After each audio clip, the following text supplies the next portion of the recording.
outstanding individuals, and we are going to honor them tonight. Dory Jr. and Jordan Owens. One was a nationally recognized talent that changed the entire landscape of the wrestling industry, nationally, locally, stylistically, everything you can imagine. And one was so in tune with the Florida wrestling scene that I genuinely question today whether or not the wrestling world in Florida will ever be the same way.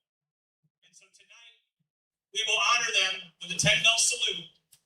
So I ask, obviously, as you see all of our wrestlers and all of the people that work for TEW and CCP come out, we're going to give them a 10-bell salute. They'll surround the ring, and we simply ask all of you fans here in attendance to stand. If I go down, you'll pull me.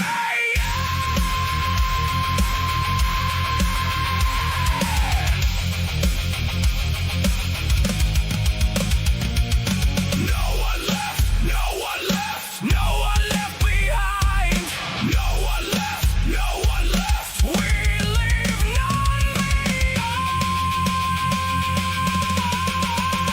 United front, we stand. United front, hand in hand. Brother to brother, we don't bend. United front. Spades. The wrestling world lost two amazing, outstanding individuals, and we are going to honor them tonight. Dory Jr. and Jordan Owens.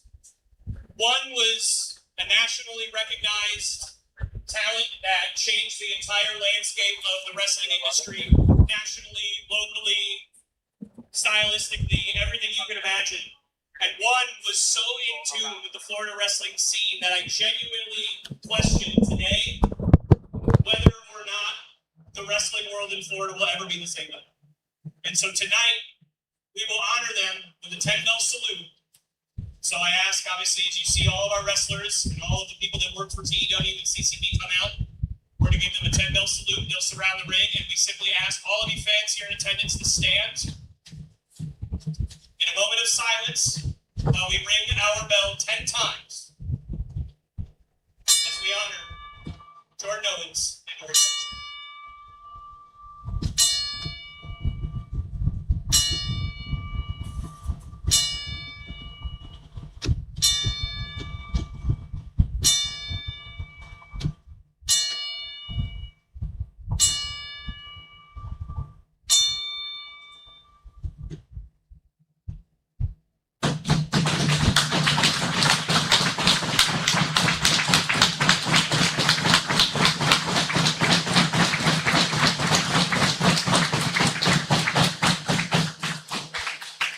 Thank you. And one more thing, just so everybody here knows, there are many people around this ring that not only knew Jordan Owens personally, but they loved him.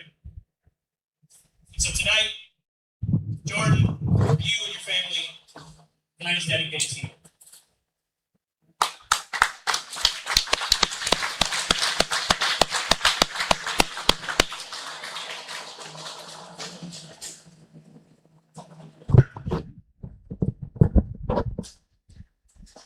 All right, ladies and gentlemen, that guy is back. And of course, I'm being joined by Charlie of the establishment. Let's give it up for Charlie. All right. We are. Charlie, tonight marks our first collaboration together. Usually when they say there's one, there's usually two. There's usually more that comes after that. But that's for another time. Tonight, before we get started, we're going to talk a little bit about what we got going on. From CCP podcasting side of the equation, first and foremost, we've got ourselves a triple threat match featuring Maxx Danziger, the rock star himself. We've got the leader of the new era out of the House of Champions. We've got Bowen. And we've got them taking on the smooth operator, Terry Kidd. Something else that we've got tonight that I'm excited for you guys to see is our Openweight division is going to be on firm display. It's the true champ Reyes goes one-on-one with Skyler. And Your main event tonight is going to feature a first time ever. You don't get those often. We have got big, strong Mims. Out of the National Wrestling Alliance, defending the CCP Heavyweight Championship against the Vision Orion. That's happening tonight, but that's not all. We have way more than that, and I'm going to turn it over to Charlie to let you know about that. How's everybody doing tonight? Yeah, great. Thank y'all for coming out again. We appreciate it. Let's see here. Who wants to see a 6-man tag match? That's right. That's going to be House and Raylan Bennett versus Elias. It's going to be a great show. We have Cecila Brooks from DDA facing Selene Owens. That's right. Good crowd for Selene right there. Yeah. We also have, I hope I said her name right, Caeli Fuego facing Jaylah. He tried. Close enough. So tonight's going to be a great night. We're having a lot of fun. Wrong one, dude. Uh-oh. Oh, dear. Well, this is not good news, Well, ladies and gentlemen, because this man tormented the establishment wrestling for months, and this is the first time he's been back since losing his championship, and God help us all. I know I don't want to be here. you know, Elias freaking Roman. He ain't fired me, so I'm good. you know, He actually brought me here. I mean, I don't know if that's a good thing. I don't know how I feel about that. Again, What, that he brought me here? Hold on. I mean, if this guy likes somebody, it's something that he wants from that person. Yeah. Oh, God. CCP, what are you doing? Boy. Gotta wash your hands after that. What do you want? How y'all doing tonight? I'm doing They better great. than you, Get buddy. the hell up. You calling me? I got a couple things with you. I got a question to ask you first off. Where's your title? Oh, that's right. You lost that title, didn't you?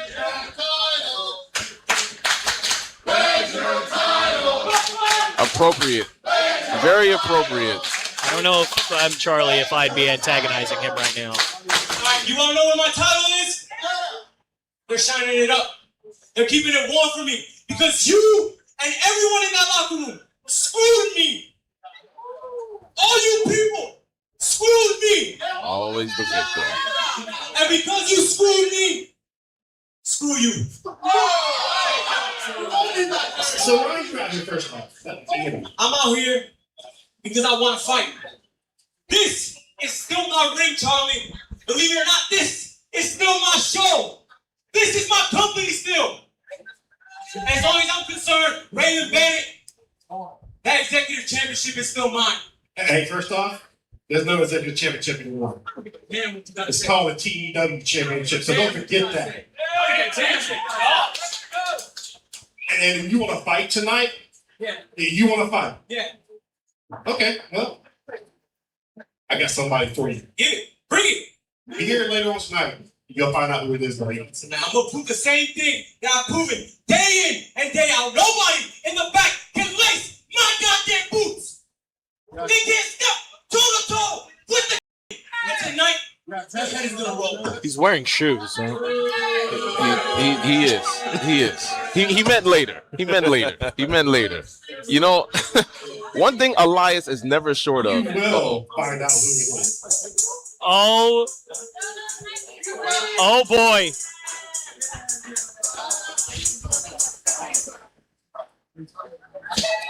You know, one thing I know about Elias is that he does not lack any confidence. I've never seen this man. Wait a minute. Hang on, guys.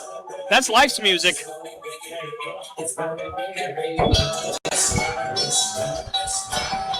This night is That's just the wrong song. no. They were coming out to the face song.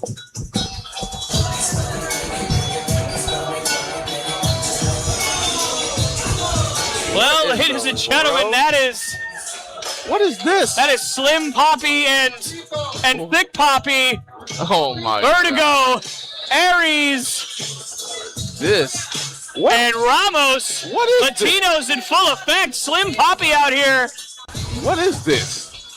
This is not the life that I know. What is this? And listen to these fans. Obviously, some of these fans are obviously a lot more forgiving than some of the people in the back and somebody sitting directly to my right. And I'm certainly happy to see Latinos in full effect and in such good spirits right now. I cannot believe my eyes, man. I don't know what I'm looking at right here. Slim Poppy and Thick Poppy, these guys are coming out here being very relaxed, suave, just careless, like nothing the last 6 months happened. This is very weird to me. Well, would you just give them a minute, McKinnon? We don't know why they're out here, okay? Look at this. Bert, hello. Nice to see you, my friend. Gentlemen. I know a lot can change quickly in the pro wrestling business. This is just gonna take me a little bit of time to really sink my teeth into. I need to see what's going on here. Casselberry!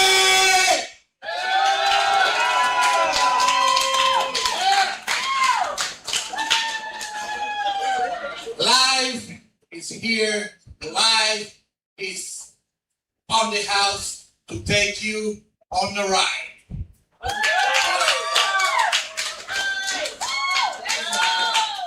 Well, first of all, we want to apologize for all the wrong stuff we did, not just to commentator here. I want to apologize for all the wrong things we did to you, camera crew, all the fans, the way we treat you guys. I know we were wrong. But we were under one person patient that bounced because he had nothing behind his name. His name is Elias. It's just the truth. But it's also on us. It's also on us because we believe on his words. We believe in these promises that he gave us. He was going to put us around the world. He was going to pay us a lot of money. He was going to make us millionaires. When he barely had a couple of bucks on his hand. Yeah, he's a chihuahua. By the way, Tomas, thank you. For the bottom of our heart, Latinos in fully fed. Thank you for everything you did for us. Charlie, thank you and apologize for what we did. We love you guys. McKinnon, we know we put you through what we did. I'm sorry. We're sorry. Everybody, Fatherless, Dakota, Mike, everybody in the back. For the bottom of our heart, we're sorry. Well, I hear the apology. You accept it? I know I joined a little bit late. I'm gonna let them finish before But I I make want a to let you decision. know that from the start of my career, those two men have been my family. They told me, Aries, we need you here. And what did I do next week? I was already here. Because I love them and respect them that much. You know who I don't love and respect? Who? The Chihuahua. You see, because what I did was, I went to Puerto Rico representing mi familia. I became a world champion.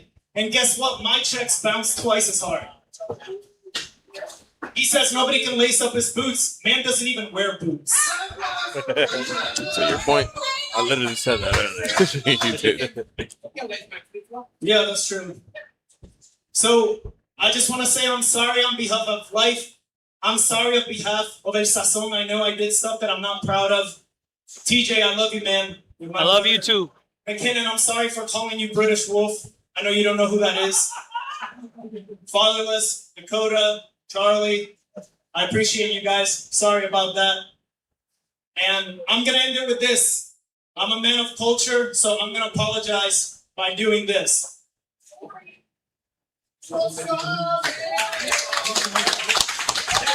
Thank you. Well, all right. Obviously, Latinos in full effect, pouring their hearts out tonight. You know? Casselberry, Florida. Yeah! Man, what the biggest is? Yeah! I had to get that out. Now, this is when I go off script. Oh, boy. Usually for the last month or 6 months or a year, I've been going off script for the wrong reasons. But tonight, I'm going off script, and I'm stepping out of my character right now. I'm talking to you guys as an individual, all right? Little do y'all know, I'm from a little city called Winter Springs, about 5-10 minutes away from here. Hey. So Casselberry, Florida is my stomping ground. I actually played high school football at Lyman High School 5 minutes up the road. Okay. In 1999. Yeah, I graduated from there. But I don't give a damn. Damn, I was born in 1999. So, I'm really home, and I got goosebumps. I'm the New Rican because that's where I was born, okay? I'm Puerto Rican, and I just wanted to represent for my culture, represent for my family. So that's why I came up with the New Ricans, a.k.a. my right dog man, Carlos the Gift Rivera, and I were considered the New Ricans when we first came in this business. So with that being said, I stand before you in Casselberry, Florida, my hometown, to apologize because I did some shit that I shouldn't have done in my home. Okay? I apologize to my man right here, commentator. I apologize for calling you Booker T and picking on you and doing all the crazy crap I did. I apologize, man. Genuinely. Okay? You can see it in my eyes, bro. This is not a gimmick, bro. Coda, I know you still got that handprint on your back. I apologize. Charlie, I apologize. Everybody, I ain't gonna sit here and waste your time.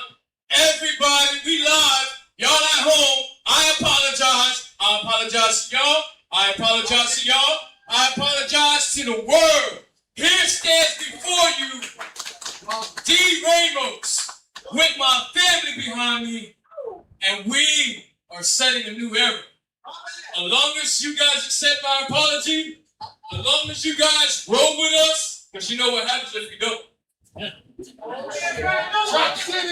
Get ran over.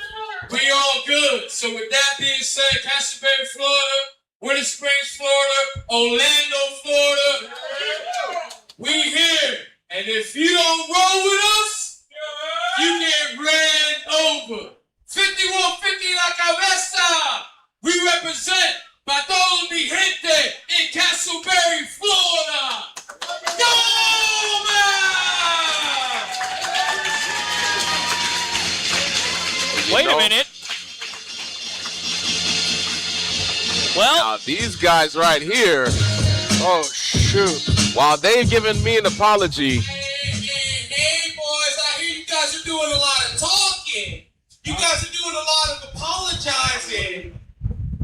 But you guys ain't got the right to do so. You think after everything that y'all did for the past couple months, y'all can come out here and just say sorry and get away with it? Y'all think that just because y'all come out here, y'all shake some hands, y'all shake some hands, y'all shake some hands, and y'all kiss some babies, that it all will be forgiven? Y'all think that just because y'all come out here, y'all kiss some ass, that everybody out here's gonna forget Bobby? that y'all came out here and wreaked havoc on everybody? Including me? Y'all think that I'm gonna forget? Nah.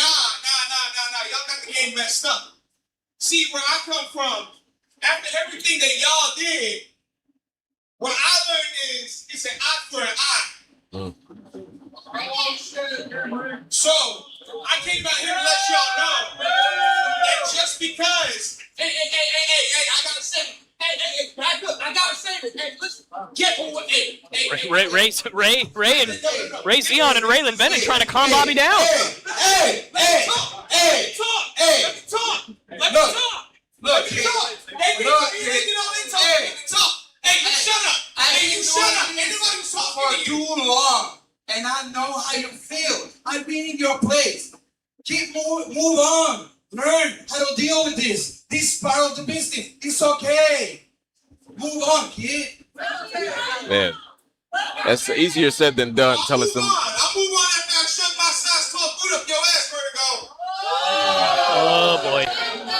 Listen, you know, Raylan and Ray trying to be the voice of reason here. Bobby is not accepting this apology and this turning a new leaf. Oh God, we're getting crashed out Bobby Chrono right now. You better sign the waiver before you come in here.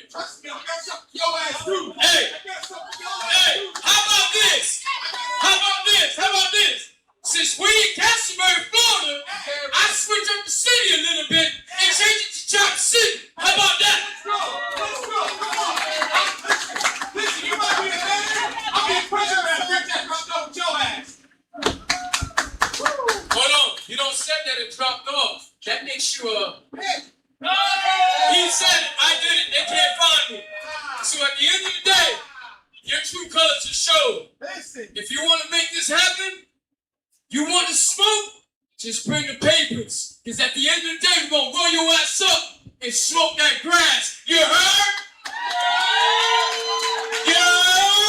And, oh, man. You're going to have these diamonds in your mouth. You better get out of here. Listen, I'm going to take my pictures off and make a new grill with them. Hey, no, actually, go buy a new house. That's what you need to do. Yeah. Go buy a new house. It's worked your whole life. Yeah, go buy a new house, homie. Woo!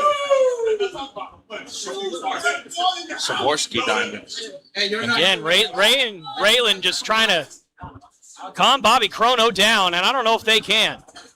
Bobby has a lot of pent-up aggression, and I can't say that I blame him. This man has been through hell. And these guys, again, if you want to run back the history here, you got to know the House of Spades were the TEW Tag Team Champions. And then out of nowhere, their belts were confiscated and lost, taken. And Life put these guys through. They handcuffed Ray Zion to the ring post, beat Bobby Chrono down repeatedly with a steel chair, took the tag titles. If y'all don't respect me, we all be good though, right? Talk to your man, Talk to your man. Respect. Put him through I see you tonight. Respect. Respect. Talk to your man. So about to talk shit. Talk to me. Listen, McKinnon, we can sit here and go back and forth all night. Here's the one important thing. We're going to see this six-man happen later on tonight. And I mean, it is as explosive of a situation as maybe we have ever seen here. Listen, McKinnon, you and I are going to have two different mindsets here. Yeah. Ironically, given the name of all of your stuff, right? Yep. Look, Life just came out here. You can't deny. They just came out here and poured their guts out in front of this crowd. Poured their guts out in front of all of us. Poured their guts out in front of you. In front of me. Love you, bro. You know, I can respect when a man can look me in the eye and tell me that he's wrong and he apologizes. Bobby. And I can respect and I can appreciate that. I can respect and I can appreciate that. I got a Malta. Where's the camera? I got a Malta. Right Look here. at that. There you go. All right. Look at that. Appreciate that gift from Thick Poppy there. But hey, listen. They just came out and poured their guts out in front of this crowd, in front of all of us. They are trying to move on. It seems like there's one person in this building tonight, McKinnon, that's not wanting to move on, and that is Bobby Chrono. And I'll tell you what, I've known Bobby a long time, and if If somebody doesn't get a hold of Bobby Chrono, I'm very, very afraid he's going to do something he's going to regret. I mean, I don't know if it's something that he will regret. He feels like he's very much justified with everything that happened. Again, I know you talk about going back and forth, but again, they put this man through a French door. They took these people's tag team championships. They ran amok and caused havoc for 6 months here. And some people, you know what I learned? Actually, let me calm down because we're gonna start the show. Let's focus on our wonderful ring announcer, De La Rosa. Yes, absolutely, Mr. McKinnon. Our main show is about to get rolling. Our first match is about to begin, and that means the incomparable Miss De La Rosa making her way to the ring, the voice of the establishment wrestling, and hopefully very soon her and I will be back on speaking terms. She hasn't quite gotten over the last few months, and you know what? I'll give her the space that she needs. You just have to forgive and forget. You know, I appreciate that perspective, Mr. Fatherless, but we'll see how that goes. Sometimes you just have to forgive and forget, brother. Both of y'all seem to be bundled up in hate right now. we got Della chance. Got hate in your heart, let it out. You know, Good evening, ladies and gentlemen, and welcome to Empire Arena right here in Casselberry, Florida, as the Establishment Wrestling and CCP Podcasting collaborate to present United Front! I'm your most valuable rose in wrestling, the one and the only De La Rosa, your ring announcer tonight, and it is my pleasure to welcome all of our TEW and CCP podcasting fans in attendance tonight. And I only have one question for you. Are you ready for some wrestling? I can't hear you! I said, are you ready for some wrestling?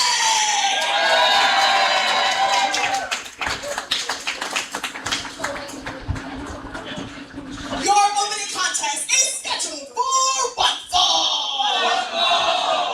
Introducing first.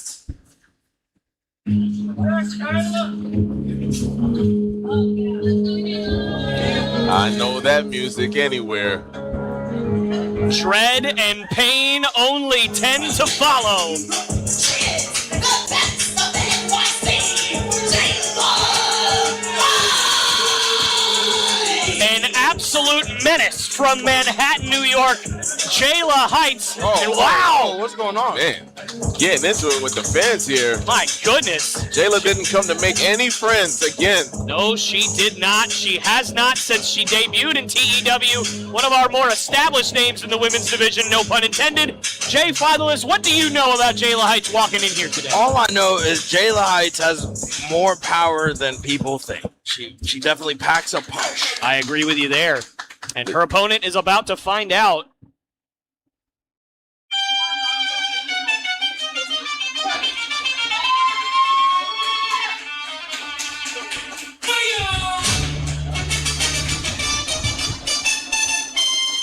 Okay.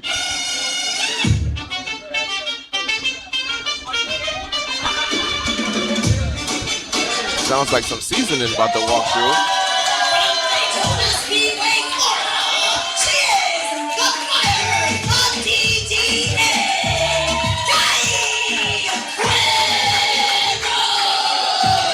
Caeli Fuego was so unbelievably impressive at DDA Inception, Mr. McKinnon. Certainly a face that we are familiar with, and a face that I think we're going to be seeing quite a bit of here in TEW. She's making her TEW debut tonight, but she could not have a more difficult task for her first go-round in Jaylah Heights, gentlemen.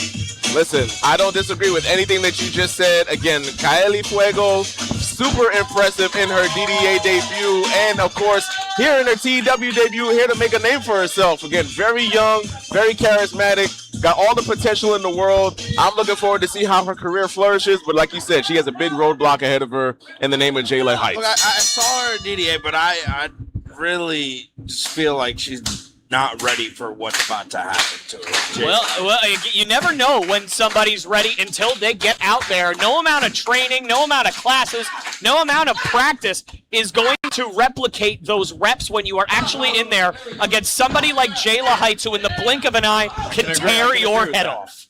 Exactly that. And you know, fatherless, I get it. I get that. I get having that opinion. Again, when you're young in the business and when you're inexperienced, you know, it's easy to count that person out. But again, I've seen time and time again in this business where people are overlooked and underestimated, and they shock the world. It just sounds like you're counting out Jaylah Heights at the end of it. So I mean, somebody being a veteran in the ring right now, and I could say that because I've seen Jaylah wrestle everywhere. Well, listen, I think either way, this is a really good opportunity for both of these women because before the show, I was actually told that CCP is going to be starting up a women's division here soon. They're looking to kind of get that rolling underway. So certainly CCP is going to be scouting this match for potential talent for that women's division. And I'm not saying that, you know, if one person wins, they're going to make it and the other person loses, they're not going to make it. Certainly that's probably not going to be the case. But regardless, both of these women are going to want to go out here and show out tonight because you never know what opportunities are going to come from that. You're absolutely correct. I mean, and that was a sick face buster from Jaylah Heights. Definitely not counting her at, but look at these deep arm drags that Caeli Fuego is doing. Nice standing drop kick to the corner to Jaylah Heights, excuse me. And like you said, if CCP is starting out a women's division, I mean, it would be a great get for them to pick up both of these talented ladies here. Absolutely. So, we've seen Jaylah Heights do incredible things in a TEW ring, and we just saw Caeli Fuego do one cover and a kick out at 2. And, man, I'll tell you what, fatherless, I know that regardless of whatever your opinion is, what would it do for the career thus far of Caeli Fuego to jumpstart herself if she was able to pull off a victory against Jaylah Heights tonight? I mean, I don't know what she would have to do. She'd have to pull some strings and do some things that would definitely come to a surprise of what I'm asking is, what do you think it would do for her career if she were able to pick up a victory? That's what I was saying. Oh, of course. A lot. Man, Jaylah Heights giving Caeli Fuego a run for her money again, to Fatherless's point. And, you know, that spot that we just saw there back in the replay, again, when Caeli tried to do a handspring into Jaylah Heights, you know, I was talking about Paige earlier, winning that debut match for the Divas Championship in wrestling history. That's also the same spot where she injured her neck. So again, you know, Jaylah Heights to me is very much, takes no prisoners. Her level of aggression is bar none. And she calls herself the baddest in the NYC for a reason. And again, she's making Caeli Fuego work for every single thing. My God. Man. I think I just saw some teeth cover for a big victory for Heights. No, but Caeli Fuego, hey, listen, De La Rosa said that she was the fire of DDA. And another cover by Heights and another kick out by Fuego. She was the fire of DDA. She may soon become the fire of TEW, but I think in order to do that, she's got to at the very least survive tonight. So this is the second matchup tonight. We have people from DDA, and I'm really impressed, man. They're cooking over there. I mean, it's hard not to when you got an unbelievable mentor like Devon Dudley, who's been quite literally higher than just about any other person in the history of wrestling in terms of the heights in tag team wrestling. And, of course, a very accomplished singles wrestler as well. And you got trainers like Jake St. Patrick. You got trainers like Kiki Roberts. It's hard to not have all the basics and the fundamentals down, and it's hard to not have an amazing skill set when you're over there. Absolutely. I couldn't have said it better myself. Go right ahead. It doesn't matter right now because Jaylah Heights is tearing Caeli Fuego's head off right now. Man, and again, Jaylah Heights has something to prove here. I mean, she's lost in other people's debut matches. She hasn't always come out on top, but she is as tough as nails. I seen her out here fall flat on this concrete floor on the outside, taking crazy damage, but she keeps coming back for more. I've seen her go against men 10 times her size. So just to see her here, this is a cakewalk for her. Well, you know, I wouldn't quite put it that way as a cakewalk, but I hear your point. The same way you were saying that you feel like I'm counting out Jaylah Heights, I wouldn't count out Caeli Fuego just yet. Oh, man. I'll tell you, Jaylah Heights, I mean, the experience, the poise, the athleticism, I mean, everything just seems to be overwhelming the young Fuego right now. Oh, maybe not. Fuego gets out of the way. Oh, my goodness. Man, and this is what I mean. Man, all it takes is one opening to turn the tides. And Caeli Fuego, look at this replay here. As she got out of the way, countered with a sick backstabber. Man, wow. And this crowd trying to get Fuego back into this thing. Can she, for lack of a better term, fire herself up here? I'm becoming more and more impressed. Oh, and here we go. The fire is starting to burn in Caeli Fuego. Can she speed this thing up and figure it out? And a big Danziger drives Jaylah Heights back into the corner. She went for this earlier, and she hits it now. Nice springboard elbows. Again, wonderful combination and a flurry here. Oh, my goodness. Into a bulldog. Fuego, moonsault, didn't quite get all of it. Got her knees just across the abdomen. Still going to be painful. Cover. Oh, and you see Heights not a lot on that kick out. Not giving up just yet. Obviously, we have Jaylah Heights right now doing her thing, but man, after that.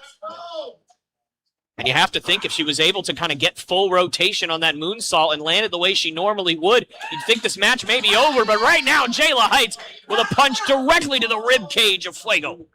They have an exposed knee as well. You know what I love here? I mean, Caeli is in trouble here. Oh, my goodness. A spinning flapjack. I haven't seen that from Heights before. Could this be a no? Kick out at 2. Wow, man.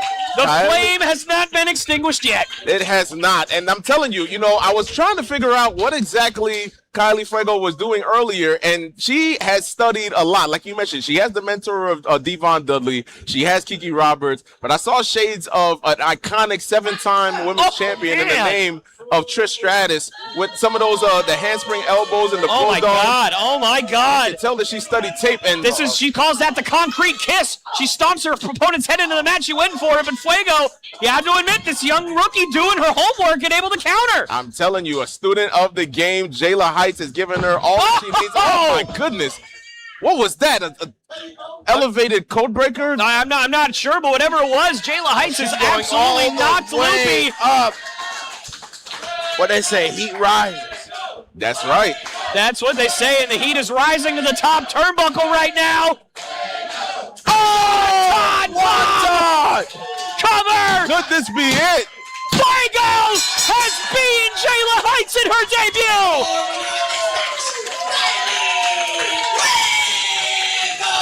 Oh my goodness! Caeli Fuego has beaten one of the most established, for lack of a better term, women on the roster in her very first match. Marvelous, you're all for 2, buddy. I'm in awe.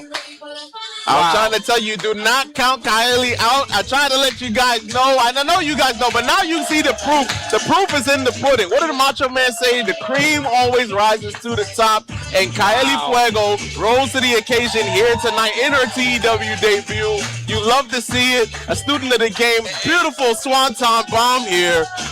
My goodness. Caeli Fuego, I mean, you talk about making a statement. She just beat Jaylah Heights. Lord knows what we're going to see from her in the near future, guys. Congratulations, Caeli Fuego. What a debut. Man. All I can say is wow. What? You love to see it. You love to see it. Look, I got to listen to y'all a little bit more, I ain't going to lie. It's all right, man. We all learn, man. We learn from each other. The next contest is a triple threat match. Scheduled for 1 fall. Making her way to the ring first.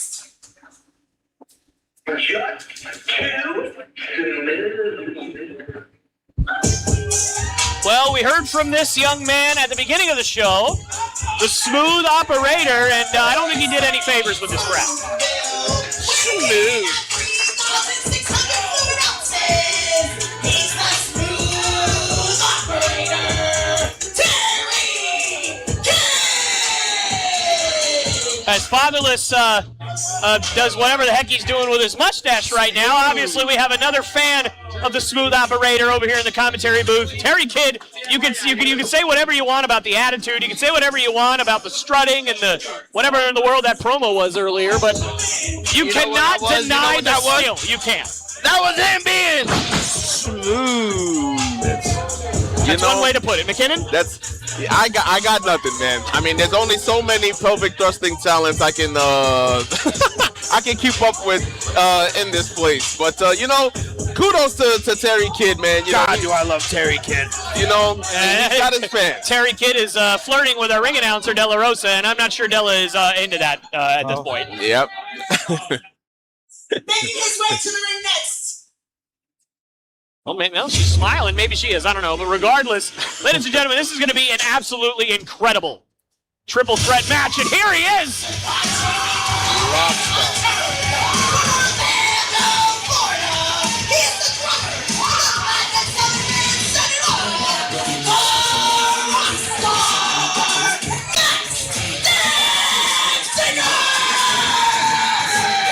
Maxx Danziger. Obviously, we got some fans of the rock star here, and I don't blame them. I mean, this guy quite literally just came back from a tour with Papa Roach, and I just got to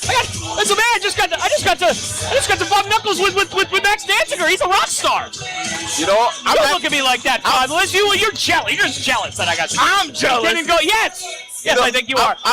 Go ahead. I'm happy for you. I'm happy for you, man. I didn't know you were such a huge Papa Roach fan. I got mad respect for Maxx, but when somebody like Terry Kidd is in the ring, all of that leaves. All of that leaves. Got it. All of that leaves. Okay. But it's okay. This man was at Warped Tour, and he wrestled in the same weekend, day. I don't know. It looked cool. Hey, man. Listen, again, much respect. A rock star and a wrestler. There's only a handful of those in this business, so hey. And you gotta love him for Maxie. He's trying to turn over a new leaf. He's trying to do better. Once really wasn't such a good guy. Kind of let the fame go to his head. He's really turned over a new leaf over the last couple of months, especially since Chapter 6. And well, this guy, not so much. There's been a lot of turning of leaves these days.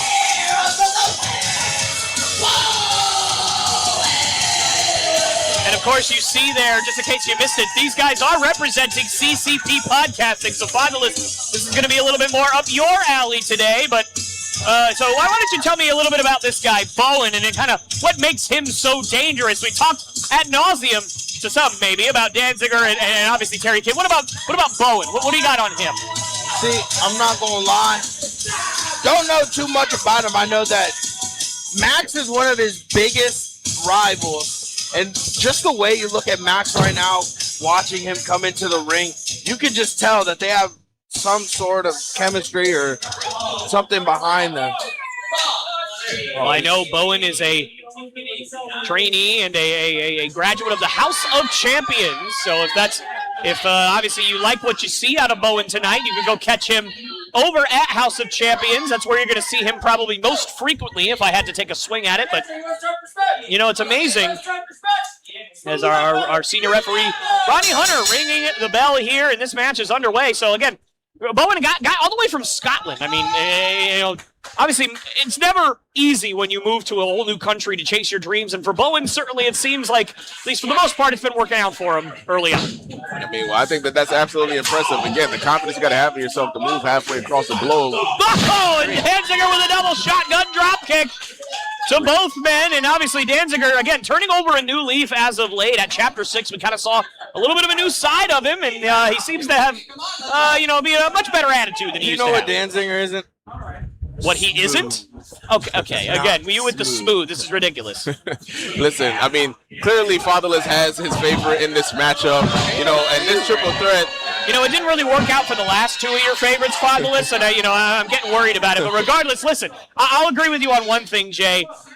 Terry Kidd's talent is absolutely through the roof. I understand, in part, why he feels about himself the way he does. He just thinks so highly of himself. I'm just not so sure that he's quite as good as he thinks he is. He is great. I don't care. I've seen a lot of ego, again, in professional wrestling. And, Terry Kidd is just, par for the course. And, I hope that it takes him as far as it wants to. But right now, he needs some help to take out Maxx Danziger here. And he's, again, looks like he's making short work of him.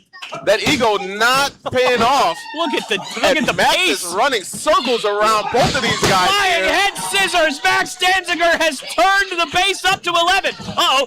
Terry Kidd cover. And a quick 2 count. Terry Kidd obviously feeling it already. The pace of this match, listen, absolutely lightning quick cover. Could this be it? No. Kidd kicks out at 2, and man, action too quick to call right now. Man, oh my gosh, you're not lying. Maxx landed on his feet. Oh! Jumping back elbow from Maxx here. Kick out at 2. Man, you know how much I love triple threat matches. They're my favorite type. It's unpredictable, every man for themselves. There seems to be an alliance at some point in some way, but after a while, it always breaks down into chaos, and I love it. It certainly does. And a guy like Danziger, you kind of touched on it a little earlier, Jay. At Chapter 6, he actually was in a completely different state, and he actually changed his flight in order to wrestle on that event. I mean, you talk about a guy who's dedicated, and you talk about a guy who's willing to do what's got to be done. That's a part of that new attitude, Jay. But you're sounding like I don't know. He's not smooth though. That's all that matters. Okay, well, Jay, listen. If you want just McKinnon and I to talk, if all you're going to sit there is just say that this guy's smooth, and that's the only thing that you can. Is there anything else you have to offer other than Terry smooth? Look, sometimes in life you have to do what you have to do to be in a wrestling ring. I respect that. But again, guess what? He's not. All right. You don't have to say it again. Well, right now, I'll give you one thing, Jay. The Terry Kid does look great. These guys, as you mentioned earlier, Mr. McKinnon, you talked about the alliance being formed, and at least right now, that alliance is holding. Yeah, it is. And, these guys are doing what they have to do. Clearly, Maxx is the threat in this matchup here. Man. Wow. Raking the eyes with his feet. I mean, good thing you don't need a forehead to drum. Man, you need your eyes. Right. You got to be able to see where the where the sticks are. And again, these guys are taking out Maxx. You know, this new leaf that Maxx has turned, there's been a lot of new leaves being turned right now.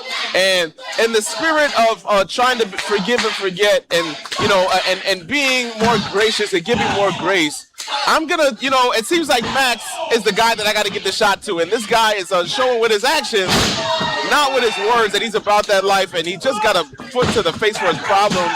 Look, I think Maxx just talked a lot of ish on the internet, and he's getting what he deserves. This is the second time that Terry Kidd has tried to steal a pin from Bowen in this match, and obviously this fragile alliance may be crumbling before our eyes. Meeting of the minds for Terry Kidd and Bowen, and Maxx Danziger playing a couple of bongo drums using their heads. Listen, I'm not mad at it at all. Never mind. Jeez.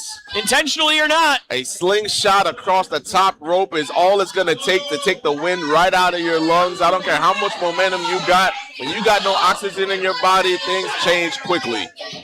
Terry Kidd going after that left knee of Danziger. And one thing you do need to drum is your legs. I know it may not seem like it, but you certainly do. Anybody who even knows anything about drums knows that you definitely need both your feet to kind of, work the pedals down there. And certainly you don't want, if you're Danziger, to have your other career destroyed because two guys in a ring decided to rip your leg off.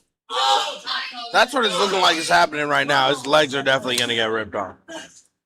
As we are actually joined here at our table by De La Rosa, and I hope that someday De La Rosa and I can be back on speaking terms after what's been happening over the last couple of months. That's obviously not tonight, but we'll get there someday. Not a problem. And I'll tell you what, right now.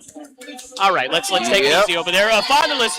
I mean, again, you're one of CCP's guys. You're seeing this alliance. I mean, do you think that this alliance is going to carry them to the promised land in this match? Probably not.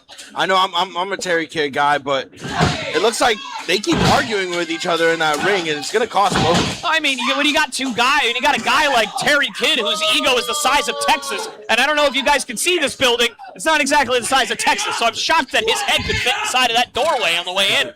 Man, I tell you all the time, man, Bowen seems extremely, again, aggressive, has a point to prove, doesn't want to let things go, but again, Maxx, he's fighting off both of these guys, and man, if it's taking two of these guys to beat him down, as soon as he can break the chemistry here. Well, he just broke that double team attack, and now he's breaking these guys apart.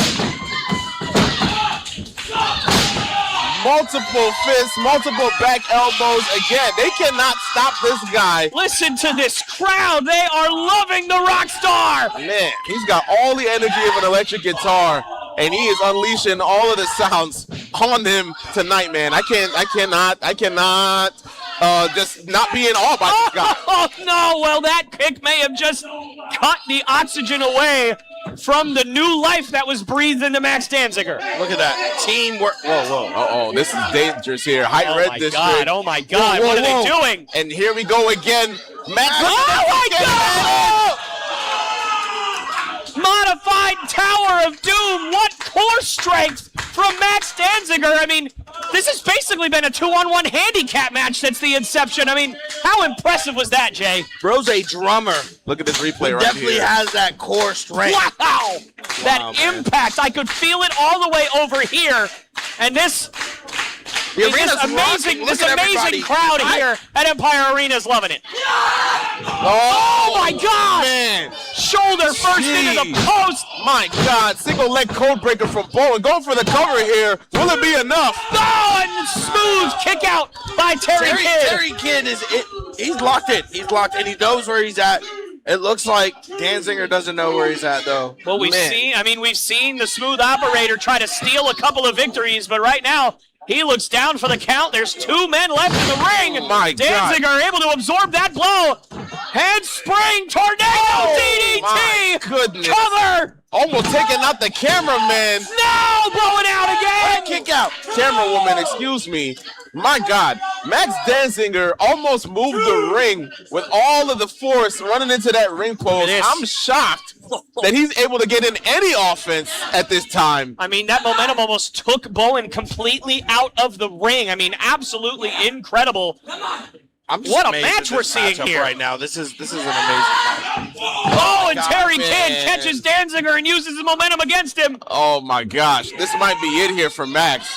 He is not loopy. Torture rack position. Oh my goodness, what a judgment slam. No, and Danziger out again. This is insane. How is Maxx Danziger continuing to kick out after the onslaught that he's taken in this matchup? I don't know where he's getting it from. The ref might actually have something against Mr. Smooth. Okay, let's not make accusations against our senior official there, Jay. Let's take it easy. But right now, it doesn't matter because it is anybody's ball game right now. Oh, man. Bowen. Quick strikes from Bowen. Again, the native of Scotland showing off that striking ability, but Kidd able to counter. Oh, and a spear! Man. Spear! Oh, my goodness. And is Mr. Smooth Operator going to steal one here? No, he got it! Unbelievable. Sometimes you gotta do what you gotta do. All right, Jay. Well, hey, like I said at the beginning, a broken clock is right twice a day. Third time's the charm. It's the third time Terry Kidd tried to steal a victory, and this time, McKinnon, it worked out for him. Man, it sure did. And let's look at this replay here, how this match came about. Terry Kidd leapfrogged over Maxx Danziger as causing him to spear Bowen, and Terry Kidd took advantage of the situation. Triple threat rules, no DQ. Doesn't matter what tactics you use. It's all about getting the job done. So I cannot be mad at Mr. Smooth Terry Kidd picking up a much-needed win here at the Establishment Wrestling. Well, listen, he's representing CCP That's today, correct. McKinnon. Let's not get That's that twisted. correct. I apologize, CCP. However, he is a regular at TEW as well. Congratulations to the Smooth Operator. Listen, that was a fantastic victory, and certainly he backed up everything he said at the beginning of the show. He was going to win tonight, and he won. All right. He said he's coming for that belt, and, you know, Jay... Well, you heard it there, McKinnon. I did. And then, Jay, to your point, I mean, you were talking him up. He asked us to talk him up. You were doing a lot of that for him. That's 1 and what? I mean, there were two other matches. 1 and 2. But can you? Are you good? It's only 3 matches, man. Can you count to 3? 1, 2. Tunga Bailu. I mean, what comes after 3 in your mind? The following contest is scheduled for one fall. Introducing first. And this is the second of our 2 women's matches tonight. We obviously saw Jaylah Heights and Caeli Fuego open up our show with a great match, and oh my lord, Cecilia Brooks is in the building.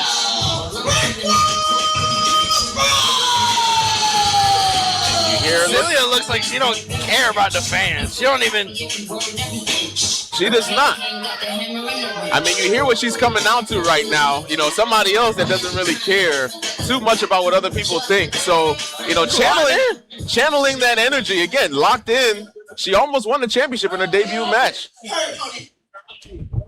The brick wall is in the building, but she's got a tough challenge here ahead of her. Here we go. The Heavenly Threat, Selene Heavens.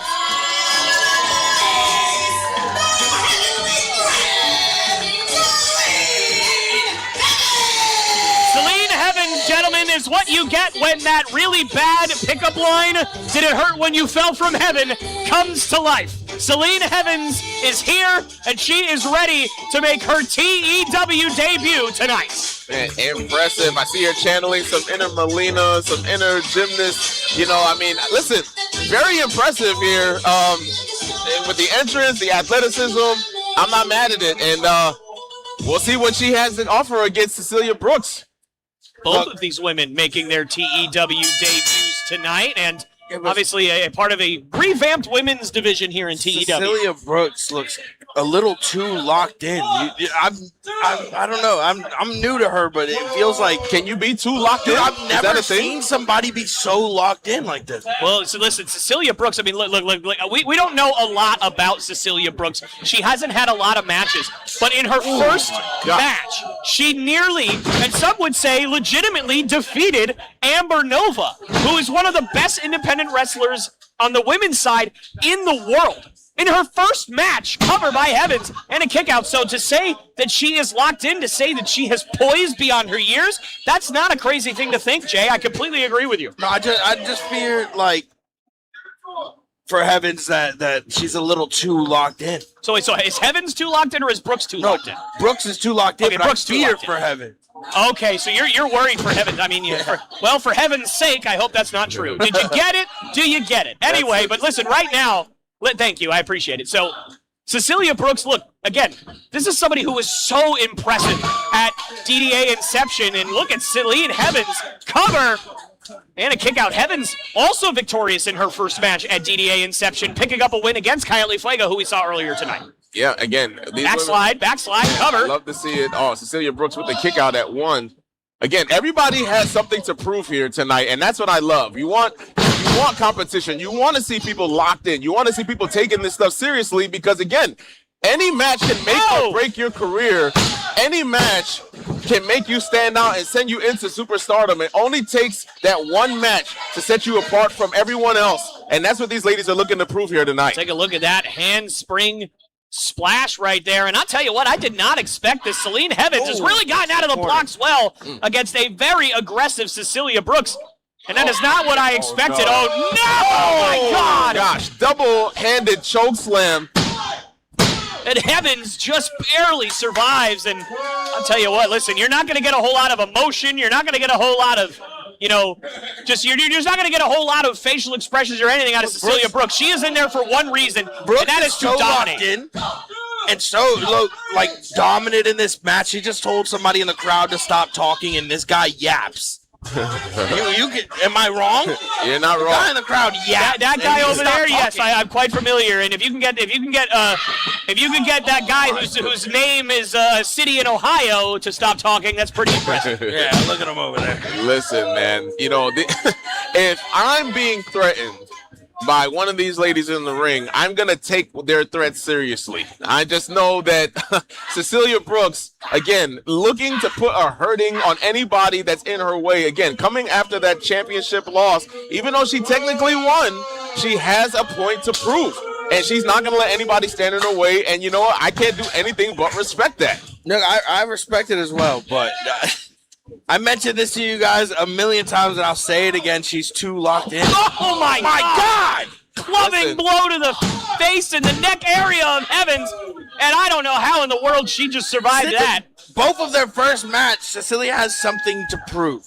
Yeah. That she can change this women's division for the better. Listen, I think she's going to be a force to be reckoned with for many years to come. She can stay healthy. I want all the talent to stay healthy, stay ready. But again, if she can stay healthy, I think that she's going to be a force to be reckoned with. And, man. Heavens. Good grief. This is just dominant. I apologize, McKinnon. I'm at a loss for words. No, it's all right, man. I mean, again, Heavens has a lot to overcome here. She has not really been able to get out of the block. She's been able to get some offense in. But again, Cecilia Brooks, just the more dominating force, the more dominating person. She has more size, more power. I can't say that she has more experience, but she's definitely got more of a mean streak than anybody else in this building put together, clearly.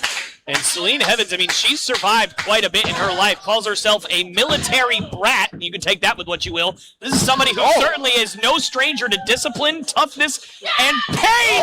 But the pain of that big boot, I could feel that from here. Listen. Oh, guys, how is Heaven still in this thing? I don't know. Only Heaven knows, man. I see what you did there, McKinnon. You know, that boot to the face, I mean, Cecilia Brooks is chopping her down at every single corner. You know, I'm starting to be a little remiss. Gosh, what's that guy's name? Chris Marvelous. I'm starting to get reminded about him a little bit here and just somebody having a little bit of faith. Oh man, that big kick, that rock, look at her, she's out. I think Cecilia Brooks might be out. And that's exactly what I mean. The opportunity to go and pin her. Look at her, she's still hurting. She can. She's taking so much punishment in this thing. Hurting. Look at this replay. Directly on the cheek of Cecilia Brooks, and somehow Brooks is the first to her feet here. Again, she is I mean, I don't think it's offensive to call her a monster, but when you can get up from taking damage like that, doing a 360. And look at, Heavens is picking up the pace here. Kick to the stomach, and again, it was not a lot behind that kick. She's taking so much punishment in this thing. I'm not sure she's able to get all of her offense in right now. Monkey flip time, and she got it. Man. Heavens doing everything she can. Nice snapmare from the back. Going for the cover here. Will it be enough? No, and Brooks, a lot of power behind that kick out. Looks like Brooks still has quite a bit left in the tank. And if you're Heavens, that's not what you want to see. That's not what you want to see. And Cecilia Brooks is not happy again. Stomping on the mat. I know, obviously upset that she's taking the damage. She got it. Heaven is a beautiful place. Cover. Oh, and the foot on the rope! That ring awareness. I thought that was it. I thought it was over. That ring awareness. Heavens too close to that bottom rope. Again, that's that inexperience showing. Can't quite blame her. Trying to take advantage of every opportunity that she can because she hasn't gotten a ton of offense here. I mean, if you're Heavens, I mean, you got to be in your own head. That was your best shot. That's what you used. Oh, my goodness. Oh, no. Oh, man, that might be it, fellas. I don't know if Heavens is going to be able to recover from this. Oh, my gosh. Man, somebody put her out of her misery. That's got to be it. Cecilia Brooks just turned Selene Heavens into a fallen angel. I don't want to say, yeah, guys, I was right, but, like, something in my stomach just... Oh, my God. Kicking her out of the ring. Just taking out the trash. Cecilia Brooks here demanding the referee raise her hand. Listen, I'm telling you guys, that is a force to be reckoned with in more ways than one. I mean, Cecilia Brooks just looked dead down our camera and said, "It's my time, I'm here to take over." And I might just believe her, Jay. I believe it too. Wow. Yeah, I told you guys she was locked. Yeah. She was locked. I've never seen somebody that locked before. Listen, she is here. It's clear she's here for championships. All right, ladies and gentlemen, at this time we will be taking a brief intermission. Please find yourself over here by the concessions. We are selling chips, crackers, cookies, treats, and hot dogs for $2. Our intermission is going to be 5, 10. I don't see any signals for that. For 10 minutes long. So we'll be back in 10 minutes. Enjoy. Well, ladies and gentlemen, you just heard the lady, Miss De La Rosa. We're going to take a brief intermission, but before we get there, for all of you watching at home, I have a couple of things that I want to let all of you know. When we come back from intermission, I mentioned on social media a little while ago that we have an announcement here at TEW that's going to shake the landscape of this entire company, and I meant it. You'll find out what that announcement is when we come back. And second thing is, you may have seen at the beginning of the night, Latinos in Full Effect came out and poured their hearts out. They apologized to everybody. They apologized to the fans. They apologized to me. They apologized to everybody here. Well, I recently had a conversation with Latinos in Full Effect myself where I apologized to them. And I want to show every single one of you at home exactly what happened during that conversation right now. A little bit. Let's smoke some.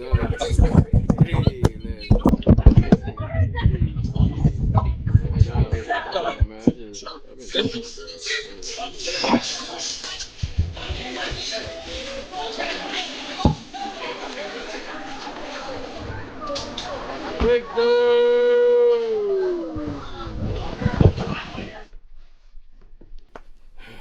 who sent the memo and didn't CC me in it? I was gonna say I didn't get any emails either. What's going on, man? You can't even knock, bro. We're over here making our next single, talking about let's talk about life, and then this is what pops up. I'm gonna get some money off of that. Why are you? Why is he here, bro? Like, I don't understand what the hell's going on. Like, you see, we try to mind our own business in this world, bro. But just like Akon said, it always gonna find me. Why? I don't get it. I just need 2 minutes of your time. I owe you guys an explanation. 2 minutes. Yes. Look. Now hold on. You said 2 minutes, and I'm to the point to where it's an estimation. I mean, I don't care. We don't come here to estimate. I graduated a long time ago, my man. You know what I'm saying? So we're gonna put a stopwatch on, and let's go. 2 minutes. Talk. You're already a minute behind. Look, it's true. I started here because Charlie sent me to infiltrate Latinos in full effect, tear it apart from the inside, to get Elias out of power. I'm not going to sugarcoat that. That was real. But things got complicated because after a while of spending time with you guys and getting to know the three of you in this room, I actually grew to care about you guys and really look at you guys as family. And I couldn't be more happy that you guys made the choice that you made on June 13th to leave that man behind, because I've always hated him. But you guys, I care. And, but I want you to know that if you guys hadn't have made that choice, I would have had to stab you in the back too. So you want to do what? Hold on. Pause it. The only thing that I heard out of that is getting stabbed in the back. Yes, that does count, bro, because you shouldn't have said no dumb shit like that. Talking about you would have to stab us in the back, bro. So realistically, you just played along this whole time, acting like you're riding with us, like half these people do in these damn decades in this industry right now. Everybody want to bandwagon with us. So that's pretty much what you just did, and then you try to find your little way out because somebody sent you. No. To be the investigator in life, bro, and try to break it up, and now we finding out, and then you care about us, bro, and then if that didn't happen, you were gonna stab us in the back. Is that what I heard? Like I said, I don't expect you to forgive me, but I owed you the truth, and that's my time. So I guess I'll just go. No, hey. If anybody knows there's more inside, no Diddy, but pause, it's us. We heard everything you had to say when you let it all out against Bennett. And from what it looks like right now, it seems like you got a lot more to let out. Disregard the time. Go ahead. Look, like I said, I don't expect you guys to forgive me. I don't expect you guys to want anything to do with me. But I really do care about you guys, and I hope that at the very least I can go back to doing my job and not have to worry about you guys tearing me limb from limb, because you can, and there'd be nothing I could do to stop you. But I came here today because you three taught me that I needed to be a man. And so I'm looking you all in the eyes as men, and I'm telling you that I'm sorry for how this started, but I am not sorry for how it ended. And I never will be. I respect that. No, not just I respect that. I get your point. And I understand. Like, we get it. We're sure he get it. Understand the point. You have to do what you have to do. You have a family. You are a man, and you did what you have to do because that was the right thing to do. And no matter what happened, we understand you gotta go do your job. At least myself, I don't know. Then probably yes, probably no. I consider you mi familia.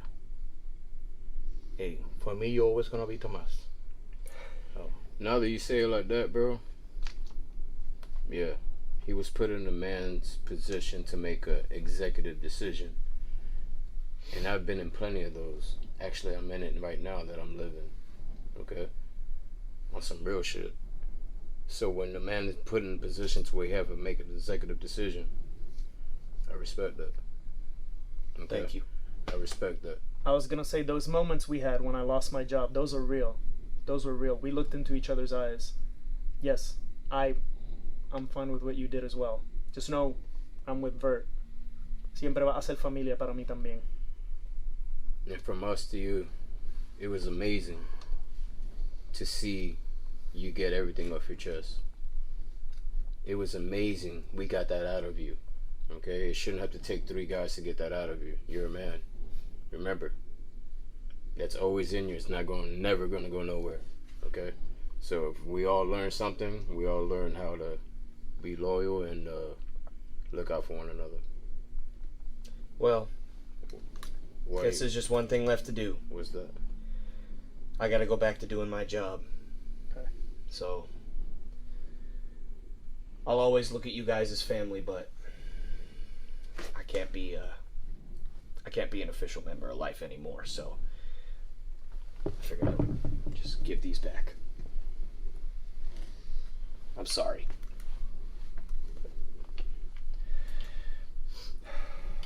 Bro. All right. Well, oh,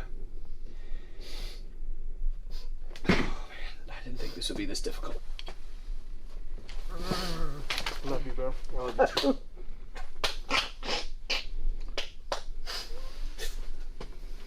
All right. Yo. Hey, do me a favor, bro. What's that? When shit get hard and shit hit the fan, put these on. Those are my hater blockers, so no, you're not alone, bro. You keep them hater blockers on you.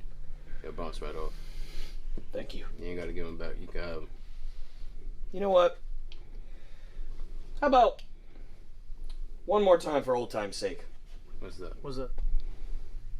Golden Corral? Hey, yo, that's pretty Golden good. Corral, Huh? bro. We've been waiting how Come on. right now. One more time. Let's go. One more time? What the hell? You ain't gotta tell me Let's twice, go. nigga. Hey, Bert, how are the Mets been doing? Shotgun! Oh, shit. Move! Oh shit! Hey, isn't that Poppy? on, bro. Is Poppy in the trunk? Come on, everybody there. Can he fit in the trunk? Casselberry, Florida, Empire Arena. How you doing tonight? Oh my God, guys!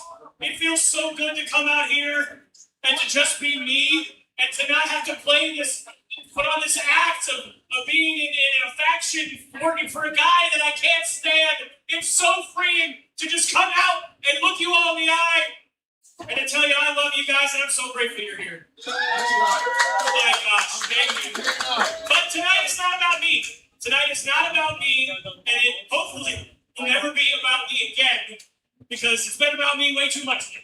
And tonight, I do want to mention social media a while back. I told everybody here and everybody at home that I had an announcement that was going to change the landscape, change the very foundation of the establishment wrestling forever. Not pregnant, I just look pregnant. I appreciate that. And I meant it. And that announcement is tonight, we're going to make history. We are going to announce the very first additional singles championship in the history of the establishment wrestling. And that championship is the TEW Digital Media Oh, wow. Championship. Wow. Okay. Get in Man, at that is a beautiful, fantastic beautiful looking belt. title. Look at this thing. I mean, it is absolutely gorgeous. And I have one person that I really, really need to thank. This championship, look at that. Absolutely. This championship is not possible without the sponsorship, the leadership, and the mentorship of Dakota Productions, led by that man right there. That man right there, Dakota does so much for us during the shows, behind the scenes. I know you guys just clap for him, but please give me a good up for him. He does so much for us. Not to mention, he was violently tortured by the faction I was once a part of. Sorry about that. But, again, it's not about that. This championship, yes, it looks gorgeous. Yes, it looks amazing, but it's not just any ordinary championship. We don't just want this championship to be about us. We just don't want this championship to be about the boys and the girls in the locker room. We want this championship to be about each and every single one of you. All right. So here's how it's going to work. We can't crown. We're not just going to hand this championship to anybody. We're going to crown this champion by the only way that we should. And that's with the tournament. All right. Let's go. 8 men representing the Establishment Wrestling will compete in the tournament. And the winner of that tournament will be the very first Digital Media Champion. Okay. All right. Over the next few shows on August 29th, on September 12th, and September 26th, certain matches will be designated championship tournament matches, and the winners of those matches will go on to the finals at our biggest event of the year, next order of business. And the winner of that match will, of course, be the inaugural Digital Media Champion. All right. And if that's not enough, I said I needed it to be about you guys. We want it to be about you guys. So you guys, after the tournament's over, you guys are going to help decide the fate of this championship, because we will be putting out polls on our social media every single week that this championship's going to be defended. And you guys, you may have to decide who the opponent of the champion's going to be that week. You may have to decide what the stipulation of the match of that, for that week is going to be. We may just tell you to press an option and hope for the best. Who knows? It's a mystery. The thing about it is it's a beautiful mystery. And it's our mystery. And we are going to redefine the Establishment Wrestling with that championship right here. All right. Good stuff. Oh, somebody wanting to make a claim. Somebody out here. Oh, boy. Samuel Kincaid. The guy, the trust fund baby that refuses to leave his mom's basement is here. And maybe tonight, he is trying to be step out and be a man and earn something for once in his life. And maybe he's looking to earn this Digital Media Championship. I gotta respect the fact that he came out here first, because closed mouths don't get fed. Closed mouths don't get fed, and this guy looks hungry. Partial pun intended. Amigo, Brochacho, the Job of the Hut, be quiet over there, all right? You are one sandwich away from death, so you should be speaking when I'm speaking. This guy got some nerve. Calling somebody else Job of the Hut is crazy. For that, and I appreciate it. That's very wholesome. Let me put these readers down. I appreciate it. That's wholesome. But shut the hell up. You owe me. Think about it. You're the one that brought me here. So, and my parents, they had to deal with you and everything as well. His parents again. You owe me, so forget the tournament. Let's just give that to me right now. Crown me and let's do it. Well, I tried to give this guy the benefit of the doubt, but still the entitlement is oozing out of his pores. It's something insane right now. Listen, Mr. Kincaid, look, I just announced this whole tournament. I think it would be a little unfair to just be handing you this, but I'll tell you what. Hey, Dakota, he's in the tournament, right? Is he in the tournament? No? Hell no. Oh, hell no. Oh, well, I'm sorry, Amigo, but it seems like you're not in the tournament. So, look, I don't know what to tell you. Uh-oh. Don't like you in the tournament. Listen, look, Well. Yes, you're right. I did bring you in here. Remember, I was in a little bit of a different part of my life at that point. Okay. I'm trying to move on. So instead of I engaging appreciate the with support whatever's from gonna you happen guys. Here, I'm gonna walk away. And Yes, sir. It seems like you've got a lot bigger fish to fry based on what I've been seeing on CCP's programming lately. So how about I just let you go do that? Samuel Kincaid stopping Tyler from Hey, leaving the ring. You've been watching that. You know that I love to be jovial, but not now. So here's what you're gonna do. You're gonna take your hand. You're gonna raise that championship to me. You're going to give it to me because I deserve it. And that's that. Do the right thing because you don't want to make an enemy of the Kincaids. Don't give him shit. See the crowd here telling Tyler to not give Kincaid the title. Listen, Kincaid, I get it. You've been through a lot. Just trying to be a nicer guy here, but I'm just going to be honest with you. I knew you weren't in that tournament because the requirements to be in that tournament is you would have had to have won a match at TEW. Oh man. And it looks like you haven't. Man. Stinger. See, that is the problem. That is when I said pro wrestling owes us everything. I'm the one that doesn't get opportunities, but other guys do. I'm the one that doesn't get booked, but you got guys trying to do blockbusters and they break their collarbones. I'm the one that doesn't get booked, but you got guys just because they have pro wrestling tees and they can't even put a headlock, they're the ones that get booked. You got guys that are getting booked in dojos, but they can't go near schools because they're on the registry. But I can't get booked. That's the goddamn problem with pro wrestling. I can't get booked. But no, all my bigger problems with Mr. Page. Mr. Page apparently didn't learn his lesson when he was here defenseless. And he wants to go off on my family saying my mother would be better off swallowing me. So apropos, but hear it. You people, you two should get swallowed, so shut your mouth.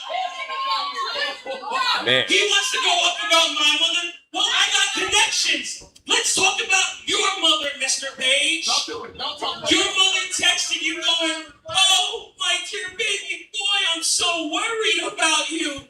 Mrs. Page, this is directed to you. The next time I leave your son defenseless, your worry is going to put you 6 feet under. And then you can ask my brother down there what happens when you mess with a Kincaid. Yo, you crazy. You crazy. Well, then let's talk about another person in the room. Shut it off. Shut it off. Shut it off. I ain't done. Kincaid. Because the real problem is, let's talk about his husband. Oh, God.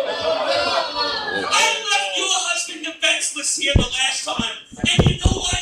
Maybe Okay, guys, we gotta get the microphone away from this guy. I mean, secured on your finger. That's what you should think to yourself. who's gonna stop him? And I'll tell you one thing, man. The next time I leave him defenseless, Thank God I got out of there before he turned into whatever the hell this and I'll is. knock the straight into you. What? Kincaid is absolutely incensed that he was not awarded this brand new digital media championship from TEW. And now the owner of CCP Podcasting is out here after being disrespected by Samuel Kincaid, who thought that he was just going to get a guaranteed championship. And that's not how we do things here. TJ Loupes here announcing a brand new championship again, ladies and gentlemen. An 8-man tournament for the TEW Digital Championship is going to take place. Samuel Kincaid is pissed that he is not a part of that. Feels like he should just be champion the first day. And now CCP is taping up his wrist to defend the honor of himself and his husband, apparently, that was beaten down by Samuel Kincaid. Oh, wait. And CCP taking off his shirt. Is he about to get in a ring of fight? I think he is about to stand up and fight. Yo, he hasn't done this in decades. Man. Oh, wow. Oh, man. And you hear the crowd here saying some words we can't say on the program, but... Oh, good Lord. And then he slapped a man in the face after talking. Oh, Chris Page! Chris is going crazy! Double leg takedown, hitting him in the face. Samuel Kincaid with the rollover. These two are going at it. I think we got to get some security out here or something. We got to separate these guys. These guys are going to tear each other apart. Oh, man, somebody's missing a shoe. Chris Page does not care. He's not missing a shoe. He just flung his shoe because he didn't want it. My goodness. Oh, my God. Oh, no. Man. No, put that God back on. The Nutella has arrived. My goodness. Oh, move out of the way of danger. Oh, man. Thumb to the eye from Kincaid to Chris Page. Man, I'm at a loss for words. Oh. Hey, PK! Oh, whoa. Oh, my God. Hey, Maxx Danziger! Maxx Danziger! Maxx is in the building still! Man, bringing the heat, bringing the fire to Samuel Kincaid, throwing his head into the canvas.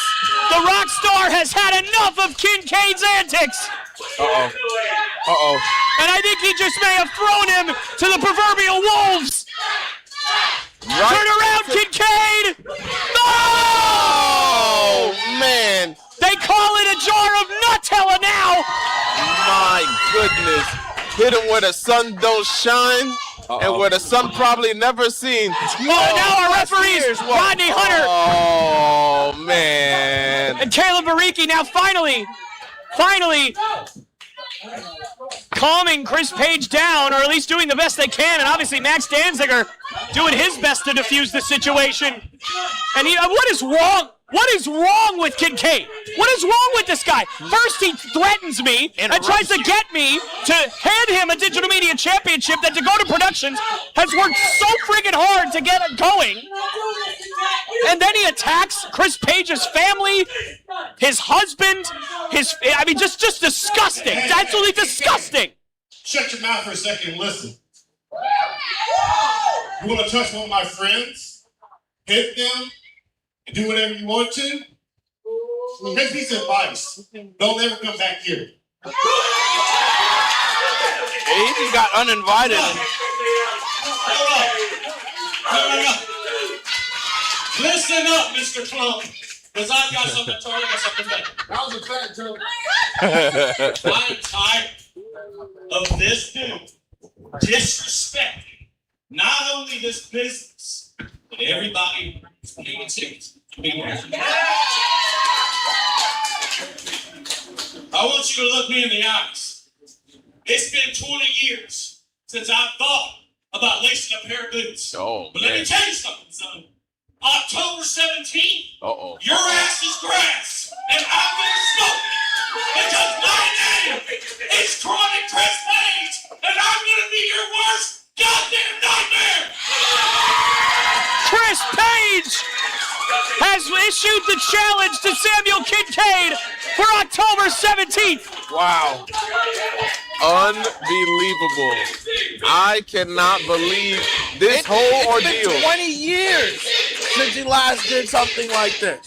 Listen, there's a couple things you never do to a man, and you never disrespect a man's family. And Samuel Kincaid just did all of that and then some. built up frustrations. You know, this is what happens when you're not raised right. I don't know who Samuel Kincaid's parents are, but clearly they raised an entitled brat. Yeah, I think he's an only child. That's what that is. That's what that feels like. Bro is an only child. I mean, an only child whose parents are never around, and so literally just fending for himself. But Man, even his parent, literally, every single show, he reserves 2 seats for his parents and they never show up. I'm just stating facts, fatherless. Speaking of facts, the fact is, De La Rosa is making her entrance here, coming right back out, and the second half of our show is about to begin. But ladies and gentlemen, I do want to say something here really quick. I don't want this to get lost with that amazing announcement of Chris Page's wrestling return.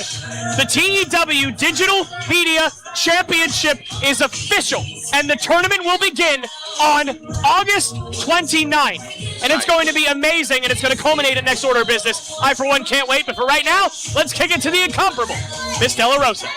Oh, well, she's saying let it play. So. She turned heel. Let's turn it to the incomparable Miss De La Rosa.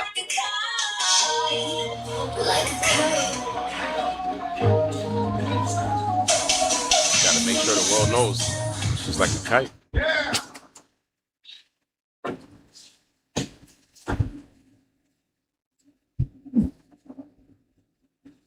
The next contest is scheduled for one fall.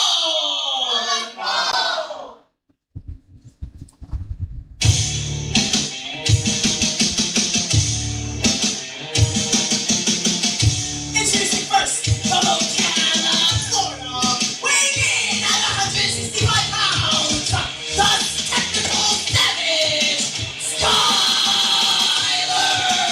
Well, ladies and gentlemen, this is a CCP Openweight division match, and if you know anything about the Openweight division, it is hard-hitting, it is fast-paced, it is violent, it is brutal, and every single one of those things, every single one of those adjectives that I just said perfectly describes that man in the ring, and that is Skyler.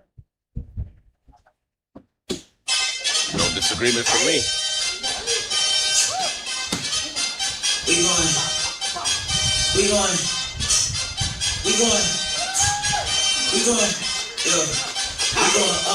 It's time for a fight. Fighting out of Timberlake, Florida, weighing in at 185.2 pounds, the true specimen,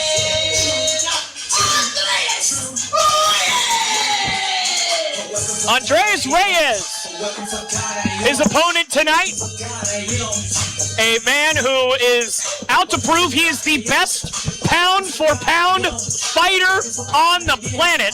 And you know what? With a track record like his, he's got a case. But tonight, he's in a fight for his life against Skyler. And a guy, listen, any hardcore TEW fans out there that are watching will be familiar with Skyler. He was on one of our pre-shows a couple of months ago, faced Austin Lane and absolutely destroyed Austin Lane in that match. It was absolutely, I mean, it was one of the craziest matches on a pre-show I have ever seen.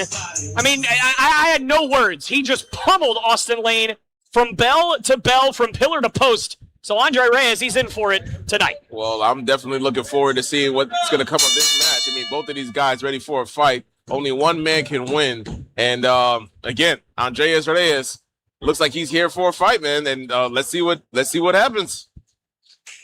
Skyler again trained by Pete Dunne, and you're going to see a lot of similarities in his offense to his trainer, Pete Dunne. Loves to show off his grappling skill and target individual limbs and body parts. Likes to attack the wrists, hands, and fingers and elbows, and you're kind of seeing it right there.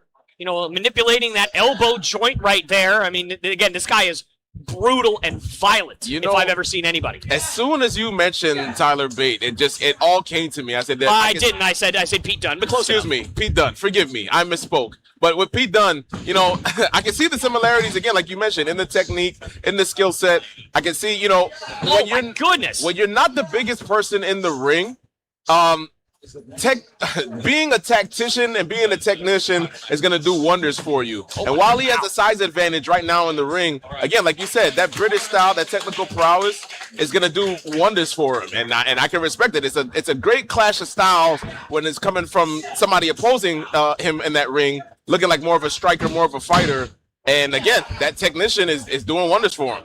That technician style. We saw a very unique escape from that last kind of elbow hold from Andres Reyes. Can he get out of it again? And look at, Skyler is just, Jay, he's just, McKinnon, he's just relentless right now. He's absolutely relentless. He's using every single tool in his belt, but it looks like it came back to bite him. It looks like Andres Reyes finally got a little bit of a counter on there. If he can use those limbs, you can see the color in his shoulders brightened up already from doing from all of the submission holds that has been put on him.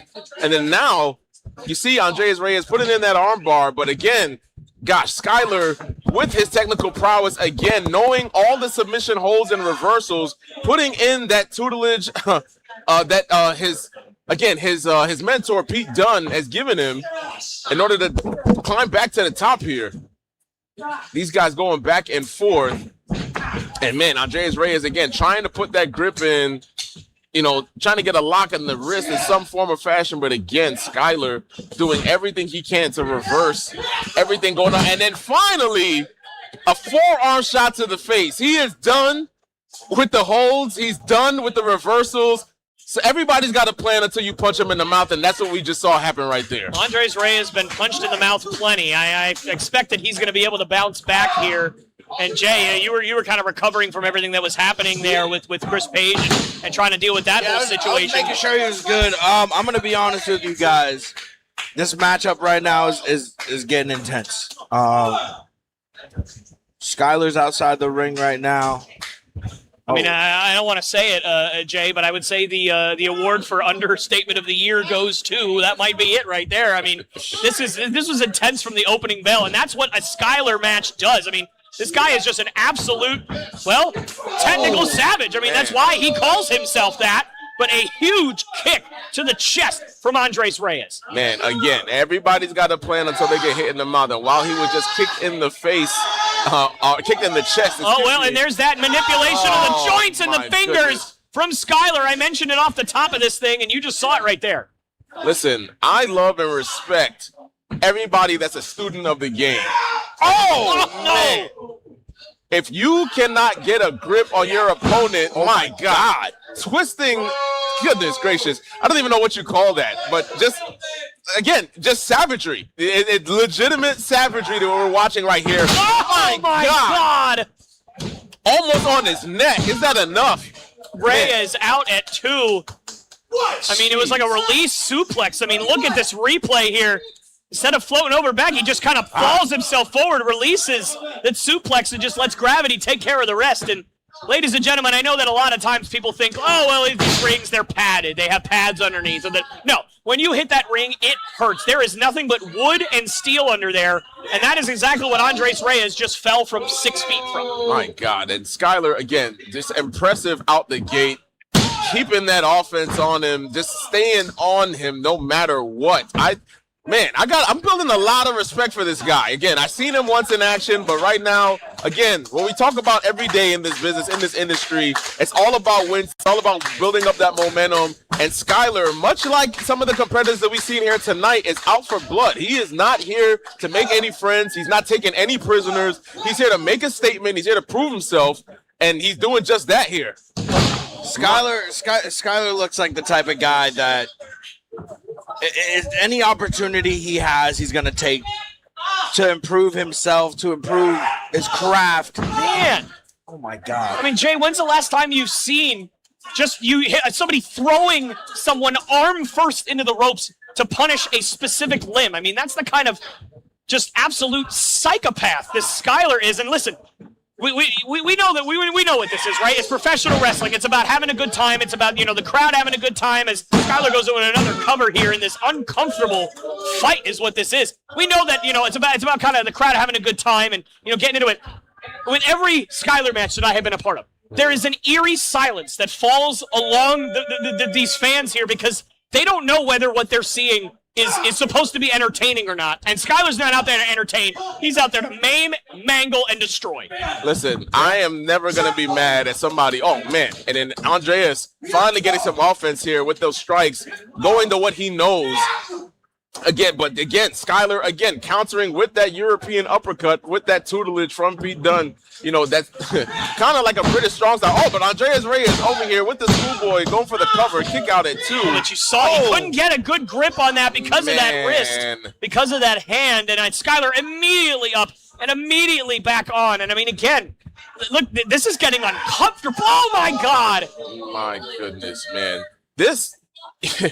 I don't know if this guy's going to be able to use either of his arms when this match is over. Like this, again, you see his shoulder blades lit up a pinkish red. This guy has been trying to climb from the bottom this entire matchup, taking these vicious European uppercuts now. Skyler getting some momentum and a drop kick to the shoulder, not to the chest like you would normally see in that situation. To the shoulder. There is zero wasted motion, zero wasted offense with Skyler right now. Man. And Andres Reyes able to escape here. Man, with the roll up. Skyler out again at 2. And Reyes, you know, again, I mentioned at the top, he wants to be known as the best pound-for-pound fighter on the planet. Well, if you can't punch and you can't kick, then you can't fight. But right now, Reyes is fighting through the pain, battling with that injured arm. He is fighting for his life, just like you said, man. And he's getting some pretty poised kicks here. And oh my goodness! Running knee directly in front of us. You can see the sweat just absolutely bounce off the forehead of Skyler with that knee. Oh my goodness! Yeah, let's take another look at it. Boom! I mean, you see it right there. That knee full flush to the temple, full throttle to the temple.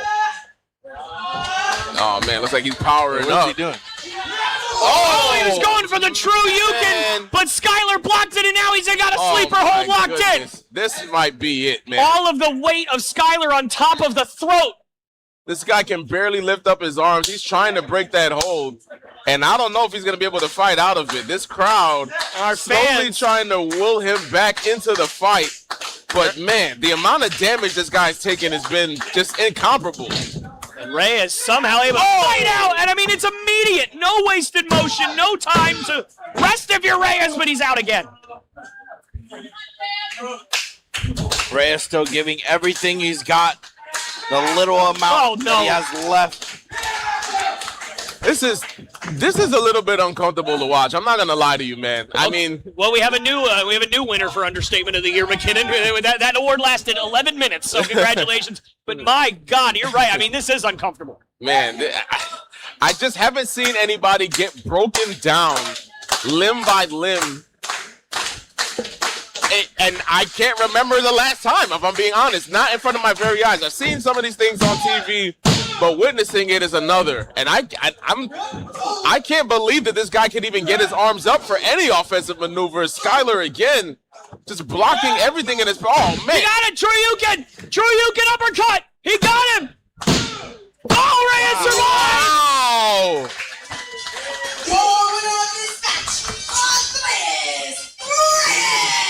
What a match.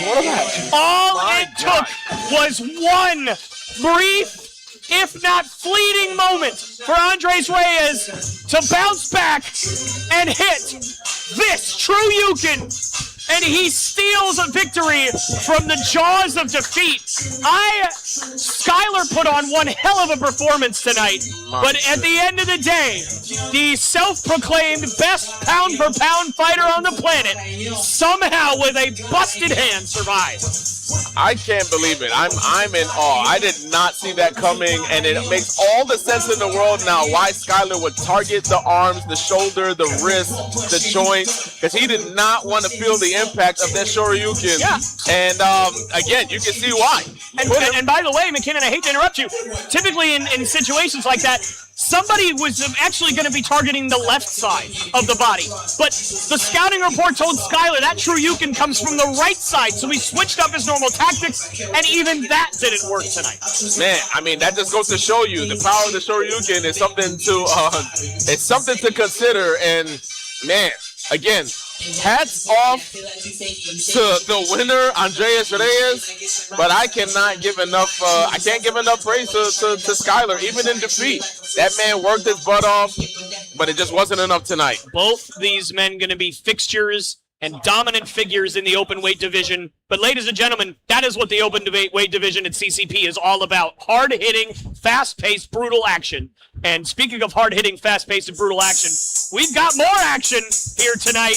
Unfortunately, though, for many at home and many here in the building, it involves this man, Elias AK-47 Roman. He brought me here, and I'm here because of him. So I have not too much negativity to talk about him.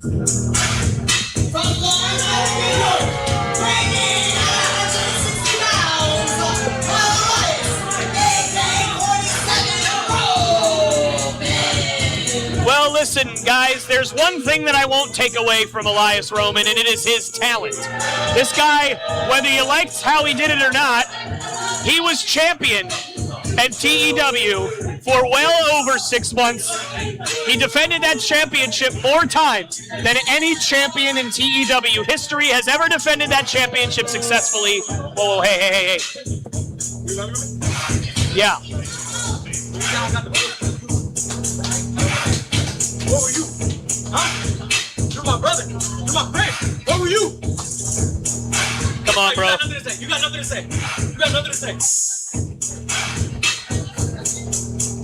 Elias Roman, again, has not forgotten about his faction and his commentator turning on him after he ran this industry amok for 6 months. Had everybody turn on him, giving him the salute, the one that he doesn't like, taking exception to Tyler Loupes. Whoa, what the hell? Oh, boy. And this is why you don't bite the hand that feeds you. Well, it seems to me, guys, that Charlie has had enough of Elias Roman's games because, well, in case you guys don't know, Elias is a former executive champion, and this man right here is an executive champion killer. Death Row Jethro. Weighing at 250 pounds, Death Row Jethro. Listen, for all of the tactics, all of the schemes, all of the tricks that Elias Roman has pulled over the last 6 months, I don't know that he has anything in his arsenal that is going to be enough to take down Death Row Jethro. This guy is an absolute monster. He's an absolute menace. He's an absolute beast in that ring. And he's coming over our way, guys. And I've already been here before. Hey, man. Listen, I do not like this. Yeah, yep, you can leave that right there. That's good. You better be careful. This guy's going to outline you in chalk. Chip, it's good. We'll keep an eye on it. Don't touch it. Don't touch it. Don't touch it. Don't touch it. He will kill you. Please, don't touch it. Jeez, Jay, you have a death wish? What, are you out of your mind? Anyway. I got curious. Listen, I will fill you in. Just don't touch it, because that guy has not only killed former executive champions, this guy is literally the only reason that he left TEW in the first place a few years ago is because someone literally put him in a body bag. He somehow still came back from that. I don't know how you get rid of this guy, so please just leave this alone if you want to live. Yeah, I'm not going to touch that thing. Yep, that is wise advice. You know, Elias is... You have to look at the face of Elias Roman.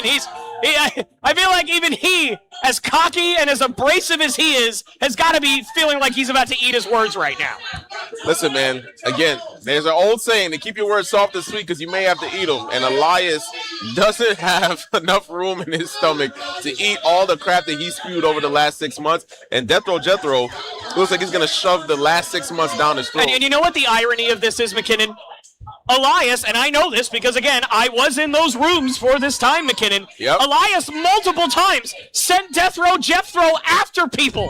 And now Death Row Jethro, no longer being under the boot of Elias, is now going after him. It is just poetic justice, in my opinion, guys. Elias looking real scared right now.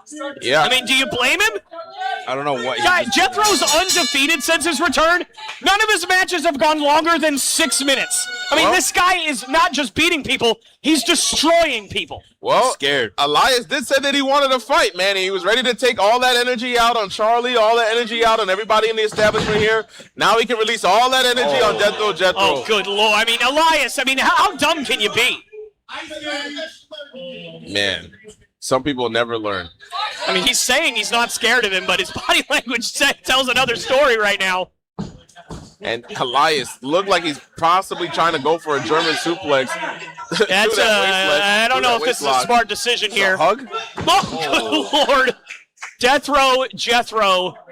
He's not a good guy. He's not a bad guy. He just destroys people. I mean, that's what this guy is. He works for no one. He did not. I mean, that actually hurt Elias more than it hurt Jethro. My goodness. Jethro is just... Weird. Oh, good Lord. Oh, wow. Mercy. This guy is floating. This guy was damn near levitating. Well, Charlie, guys, Charlie just told me he's going to go out there and get a closer look at one of his arch enemies, Elias Roman, getting pummeled tonight. And you know what? Good for you, Charlie. I don't blame you. If I had an op and I saw my op getting beat up, I'm going to watch. Couldn't see, Della? That's something you and I can agree on. Oh, my God. We at least have common ground, and I'll take it. Oh, good Lord. The freight train of Death Row Jethro. Oh! Just get on the track. And here he comes, going for a prison shank. And will it be another former executive champion fallen by the wayside of Death Row Jethro? My God. Uh-oh. Finalists, you got anything to add here? I'm terrified. He set this thing up in front of me, and he's about to... Going for the shake and Elias. Hey, you know what? Hey, listen, this kid he's intelligent. He's smart. You got to give him that. He's able to roll out of the ring. Yeah, I mean... I didn't say he was wise. I said he was intelligent. There's a difference. There's a difference. You know, sometimes you got to know fight or flight. And Elias is laughing. Our cameraman better get out of the way. And Elias getting back in the ring. Oh, went for a crossbody, and Jethro said, Just hardo. Oh, man. Oh, and then Elias just threw Jethro. I'm sorry. I swear I'm sorry. Elias backing up. Swears that he's sorry. Oh, my goodness. A kick to the stomach. By the way. Oh, man, Elias. I don't know what hope Elias has of beating Jethro tonight. Nobody's even gotten Jethro off of his feet since he's come back, just so we're all clear. But Elias knocked some cobwebs loose from Jethro. Looks loopy. Well, there it is. That's he just knocked him off his feet. Could this be it? Cover. Oh, well, Jethro's out at one. Oh, no. Man. Okay. I mean, literally, that's the first time Jethro has even left his feet since coming back. Dismissal, drop kick, super kick. I'm not going to sit here and lie to you right now. I'm terrified. Two super kicks. Jethro's still standing. Three super kicks, and he's still standing. Three. Oh, no. Went for spin the block. He didn't get it. Oh, Sleeper. Man. Elias trying everything in his power to chop Death Row down, and some of it has worked. And it looks like Jethro again having a hard time. This is really the first. The ring just moved. I mean, this is really the first time that Jethro's had really any trouble since he's come back. And you got to listen, you might not like the guy, but you at least got to give Elias a little credit. He's putting up a hell of a fight right now. I mean, he has no choice when you're fighting for your life. What else are you supposed to do? And Jay had a point right there talking about the ring moving. You know, again, Death Row Jethro is not somebody that you walk away from. My God. When you see him, it is damn near like seeing the Grim Reaper. You just have to count. Oh, got him with a shake. And just like I said, good night, Elias. Grim Reaper put him out to pasture. I want to be like Charlie when I grow up, watching my aunts just get annihilated. Well, ladies and gentlemen, Death Row Jethro has vanquished another former executive champion, and if my count is correct, I'm not going to dare turn the board around to find out, but I believe the answer is that makes 3 former executive champions that Death Row Jethro has vanquished, has conquered, has shanked. Listen, if you had he's coming over here now. Charlie, I would back away. What is it? It's his body count. This guy doesn't have enough room on his face if there was teardrops, but he is Xing out